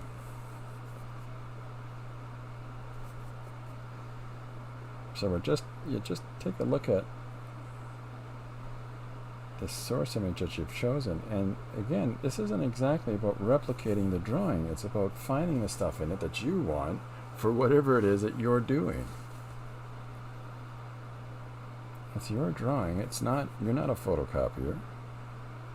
You're going to make subjective changes from the image that you're utilizing. You're going to add in your own little secret sauce. Linda says it's fun to be included. Yolanda's laughing at me. I don't know what I said, Yolanda. I love that you guys take part. I really do. The whole idea of the one-page story premise, and the same as the alphabet book premise, is let's just start with something and explore it together. And I'm a big advocate of other people, giving it a go and giving these processes a go, because you're going to find things and you're going to find means that help to equip you in pursuing the objectives that you have in your own storytelling and your own creativity. And at the end of the day, it becomes less about art, folks, and it becomes more about your expression and your ability to have a deeper understanding of yourself.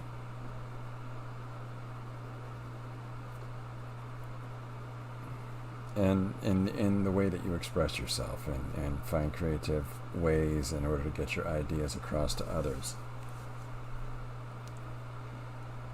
Don't keep all them ideas and voices locked up inside your head. Before you know it, you're a silly person. Like I'm a silly person. So, Ilana says this is looking great. Oh, hey, thanks.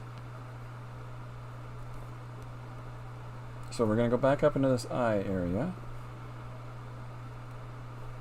and we're going to be a little more specific about the marks that we've put down here.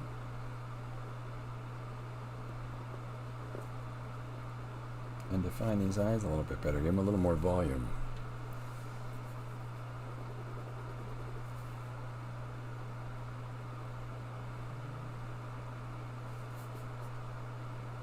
So we'll be posting a bunch of videos now. I promise you that I will be here Tuesdays and Thursdays. But other than that, we've got, it'll be whenever I can do streams. But we've got a whole bunch of video content coming. We're going to do some read-alongs. We're doing slideshows. We've got some tutorial stuff planned. What else we got? Time lapse, a whole bunch of time lapse drawings are coming up.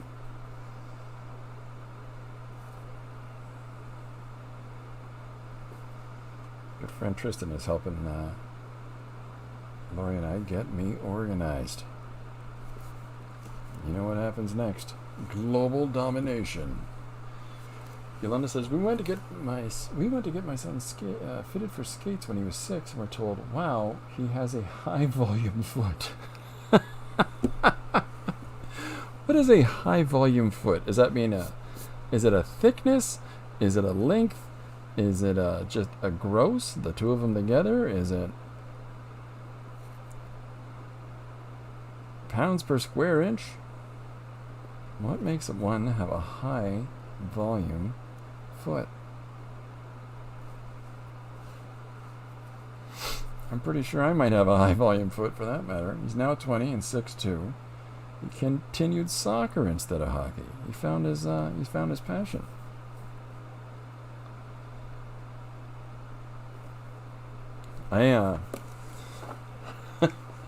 So we live in the north end of the city, in London here, and in the exact opposite corner of the city, so we're in the northeast, and the southwest is a place called something shoes. Of course it would be.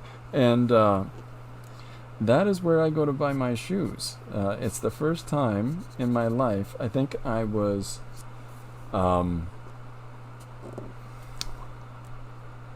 don't know, 38? No, probably about 40, 42, when I finally found shoes that I had a selection of instead of what I could find. And now they make larger shoes in general, but for the longest time, I just wear whatever size 15s I could come across. Long before the age of the interwebs, folks. So now we're going back in with this pink and defining a lot more of the space around the face and itself and the expression. Chopping in some of these lines.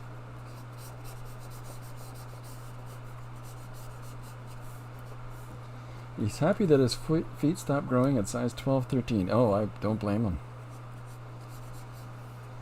Lori and I just got a new car, and so where we bought the car had me try a number of cars first to see if I could fit in them. And we settled on the Forester. So if you know any tall people out there, the Subaru Forester. I know some of you are like, what are you doing, Forester? Buy American. I'm Canadian.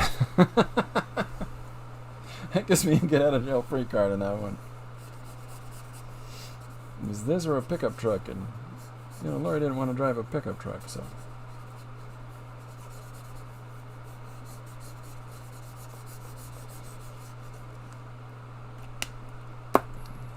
It's because this vehicle allows some volume. Yolanda says, the Subaru Forester is a high-volume SUV. Great minds and all that, eh? Okay, so this is our face here. Go back to this. And it's coming together.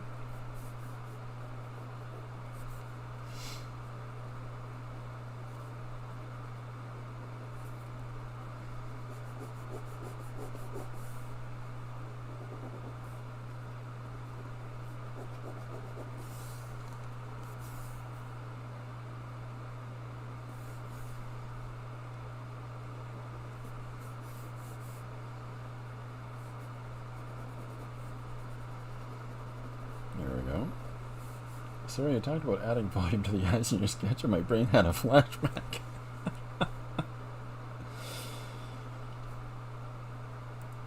It's sometimes pretty silly, the words that I use in describing process, because we're going to add some volume to this, and people are like, what do you mean volume?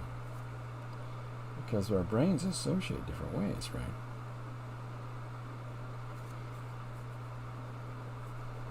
We're going to make this drone loud. We're going to give it some volume. Sometimes it makes us think of our children's feet.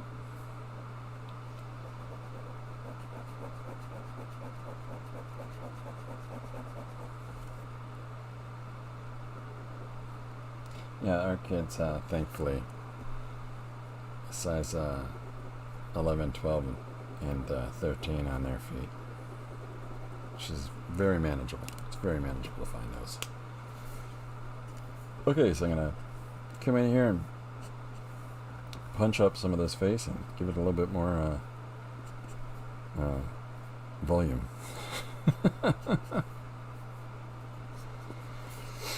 And then we'll look back on the other side and see what we've done. What have we done?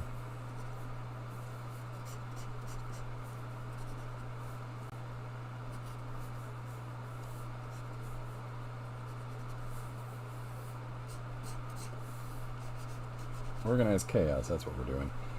Sherry says, we live an hour north of you. We bought a probe, and when we moved here, my over 6-foot dad had to drive it north. I can still see him with the biggest smiles, looking like a sardine. I hear ya. I hear ya.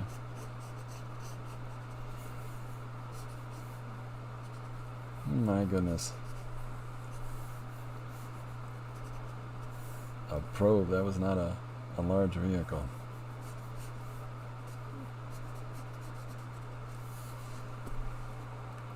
great.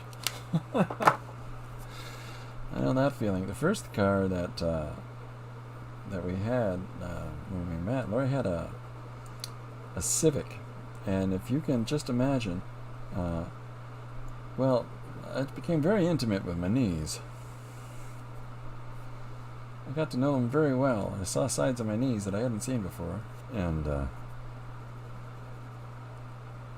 so then we bought a minivan, and I've been rocking the minivans for years, and now the kids are all grown up, and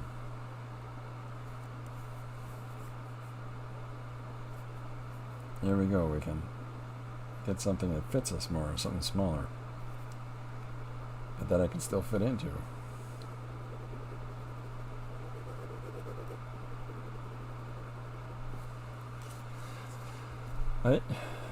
There's no real rhyme or logic to how I go about drawing a face. I know a lot of people say you always start with this or start with that. I just sort of pick a spot and go.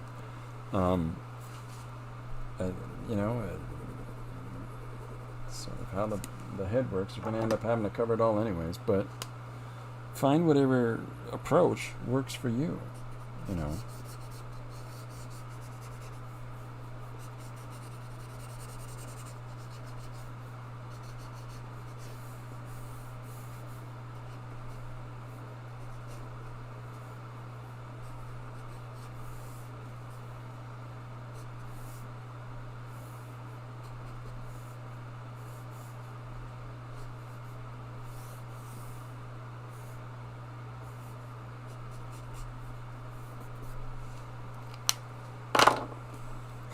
I'm gonna have that sardine packed into a can thought in my head for a while, I think.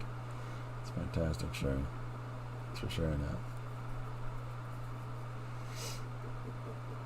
Our youngest, when he played soccer, it was hard to sort of say, here's your position with him, because he was that hyperactive little man.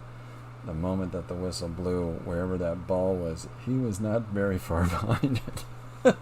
He would just chase it over the entire field, and it gets kicked back into his own end. He's running after it anyways. He shared the ball as much as he could, but he was just always on it. He was always chasing it down. Whenever I hear soccer, all I can think about is, and he'd come to the bench and because he was so out of breath from running like a maniac. Kids are great.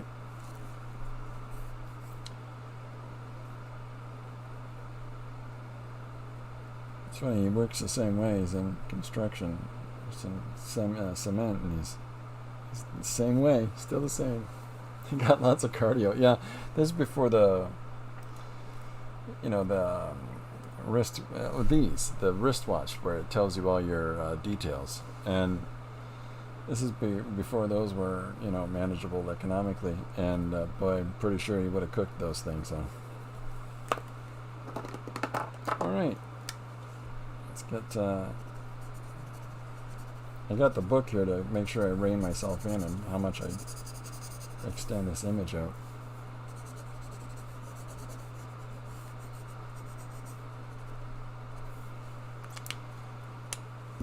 Okay.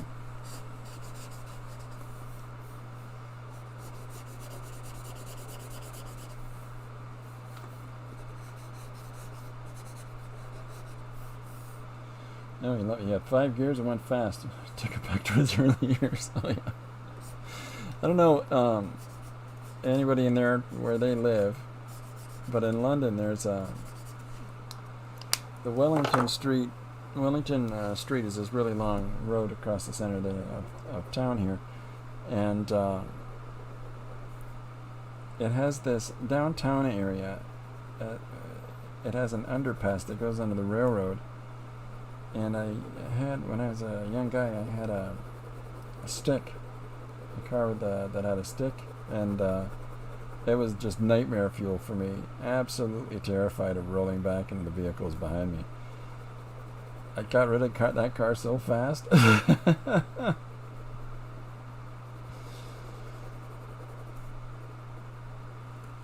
go.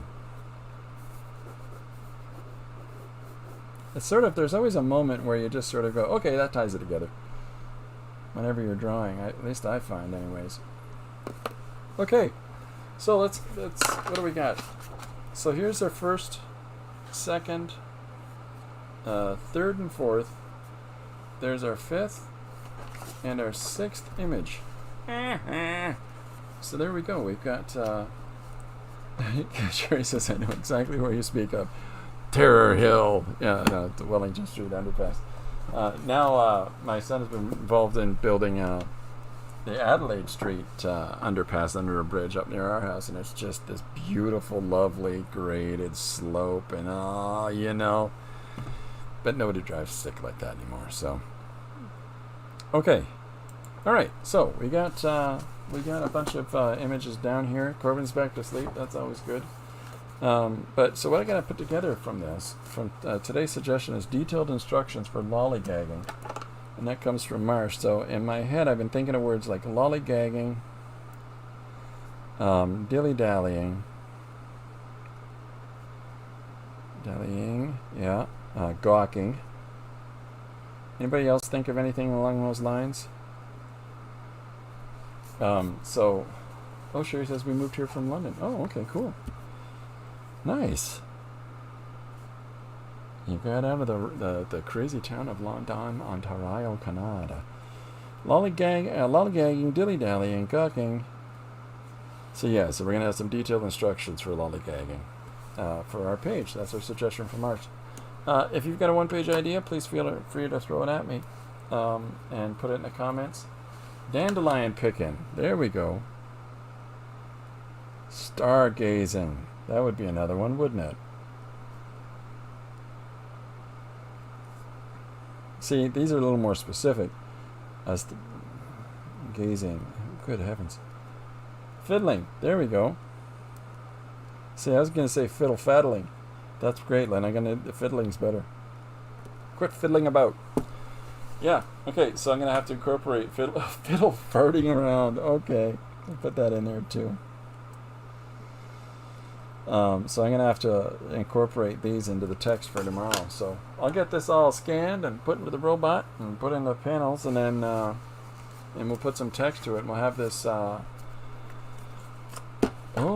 what's this? Oh, the YouTube rabbit hole.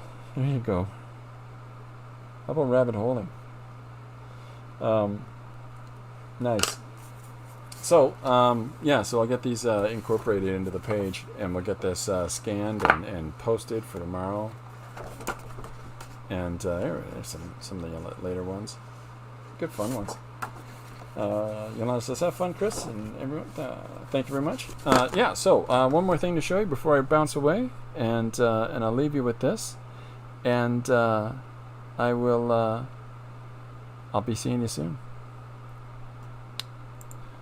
Please like and subscribe, and if you'd like to leave a story idea, do so in the comment section. Maybe your story will be the next one I draw. You'll find lots more of my creative output through the links in the description, including one-page stories, time-lapse drawings, and read-alongs. A fun way for you to hear the story and the characters' voices the way I'd imagined as I was creating them. A special thank you to my financial supporters on Patreon. For just $3 a month, you can become a patron too, for exclusive artwork and early access to videos. Also, huge appreciation to those people who have purchased the first volume of One Page Story Extravaganza. It's a 78-page hardcover collection of one-page stories, including the suggestions that prompted the stories and the insights into my creative process while making each page. My books are available for purchase on my Amazon author page. Links in the description below. Bye for now, everybody.